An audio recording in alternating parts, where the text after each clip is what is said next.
Abuse of the elderly should be taken as seriously as child abuse. That's the call from a charity which wants a change in the law, which would mean tougher punishments for those who commit crimes against older, vulnerable people. It claims around 100,000 older people suffer some form of abuse each year, covering physical, psychological, sexual or financial crimes. Katie Hunter reports. Betty Lynch had cerebral palsy and bone cancer.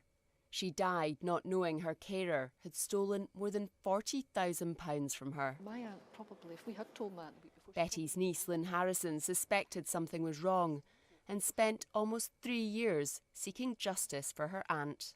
Obviously there was a massive shock and anger, but betrayal, and it wasn't even so much the money that she took from my aunt, which was horrific. It was the trust and the love that she stole from her in the last 3 years of her life. That's hard to accept. When I heard this, I was appalled. Lynn told her story at a national conference today. The charity Action on Elder Abuse wants Scotland to become the first country in the UK to make abuse of older, vulnerable people a statutory aggravating offence. That would mean stiffer punishments for perpetrators. Of those that do get treated seriously by the police, very few actually go to the courts, and of the ones that actually progress to courts, there's far too many cases of deferred sentences, community service or fines rather than a custodial sentence. And for us that just sends a message that if there's no effective prosecution, then people will carry on doing this because they think that there's no punishment. I'm making more than 20 recommendations in all. The charity says a report by a retired judge earlier this year paves the way for change.